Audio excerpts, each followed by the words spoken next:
देखिए, राजस्थान में 199 सीटों के लिए चुनाव हो रहा है। 1862 उम्मीदवार मैदान में हैं। कांग्रेस के 198, बीजेपी के 199 प्रत्याशी मैदान में हैं। 56 छोटे दल भी चुनावी समर में इस बार ताल ठोके हुए हैं। उसके अलावा बसपा के 185 उम्मीदवार हैं, आम आदमी पार्टी के 88 उम्मीदवार हैं, आरएलपी के 78 हैं, बीटीपी के 12 हैं, एएसपी के 47, एपी के 21, इस तरह कुल मिलाकर और 730 निर्दलीय उम्मीदवार। इस निर्दलीय उम्मीदवारों में कांग्रेस के भी काफ़ी बागी हैं और बीजेपी के भी काफ़ी हैं। जो इस बार टिकट वितरण के दौरान देखने को मिली जो चीज़ें कि कांग्रेस से भी कई लोगों ने बगावत कर दी और बीजेपी की तरफ से कई लोगों ने फिर बगावत करते हुए निर्दलीय ताल ठोकी है। वैसे 2018 में भी तकरीबन 18 से 20 बागी होकर कांग्रेस के नेता जो है वो ताल ठोके थे और उसमें से 12 जीत कर आए थे।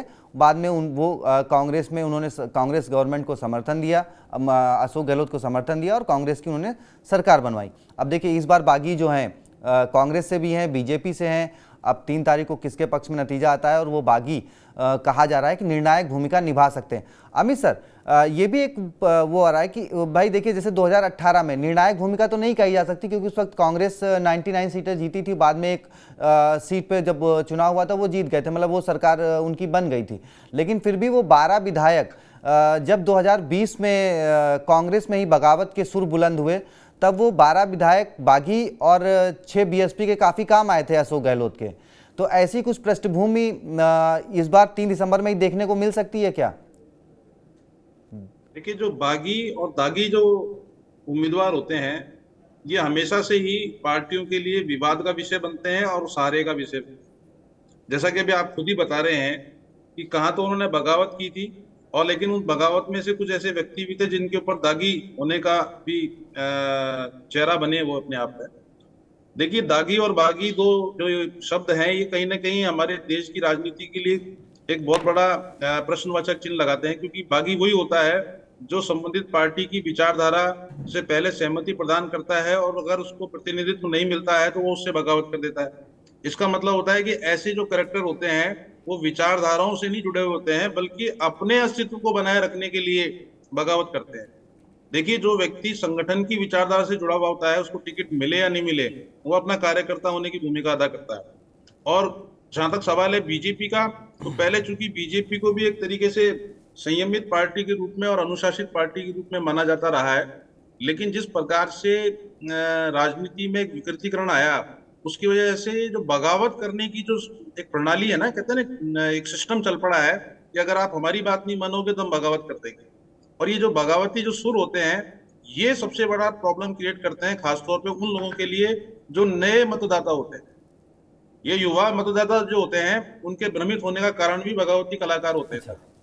तो ये नेता और अभिनेताओं का जो चरित्र जो होता है ना बगावती वाला, वो कहीं ना कहीं एक चिंता का विषय बनता है। और मतदान के जो प्रतिशत में कमी देखी गई है उसका एक बहुत बड़ा कारण ये भी है। अगर आप इन सबका प्रतिशत निकालोगे, अगर नाटा वाला या नोटा वाला जो वोट कास्ट का एवोल्यूशन निकालोगे उसका प्रतिशत बढ़ता जा रहा है दिनों दिन। इसका मतलब यह है कि हमारे लोकतंत्र की जो परिभाषा है वो खतरे में आ जाएगी इस तरीके की बातें हुई तो।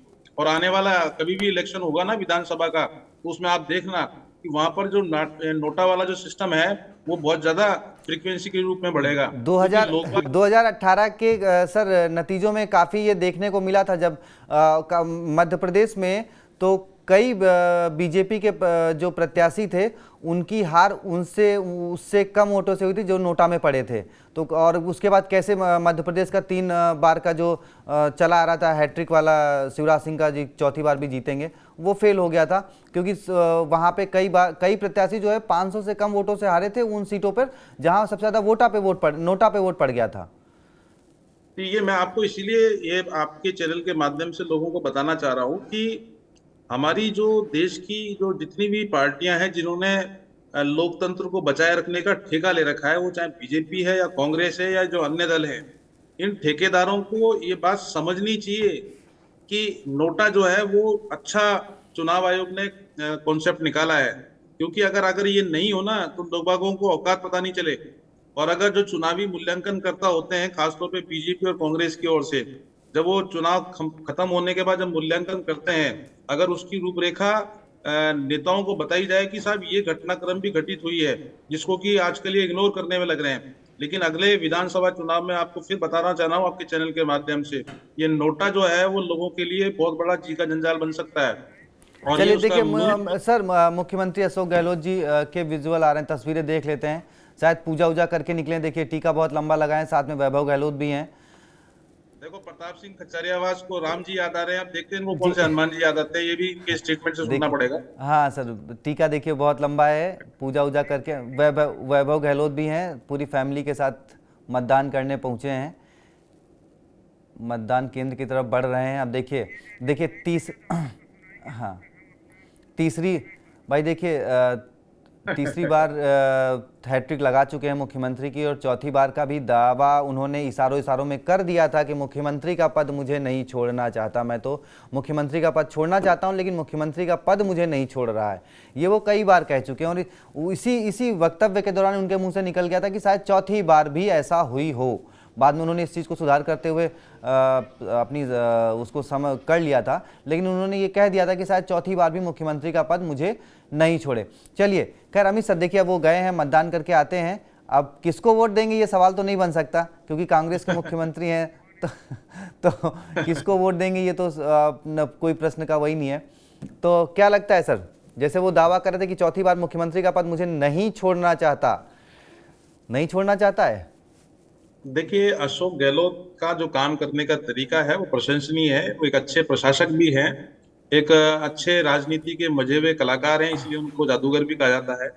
जिस आदमी ने अपनी कहते हैं ना, लूटी हुई दुकान को वापस से सजा दिया था मानेसर कांड के बाद में, तो निश्चित रूप से वो कुशल प्रशासक होने के साथ साथ में राजनीतिज्ञ तो हैं। लेकिन आप ये देखो कि बार बार जब अपने द्वारा दिए गए वक्तव्यों को जब वो सुधार करते हैं, उससे इस बात का तो इंडिकेशन आ जाता है कि आला कमान ने पेचकस तो कसा हुआ है।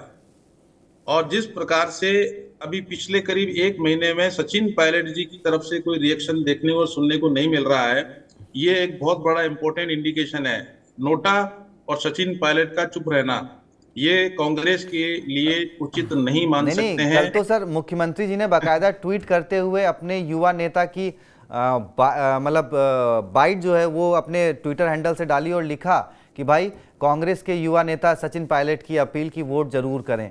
तो काफी कुछ बदल गया सर पिछले 10-12 दिनों में।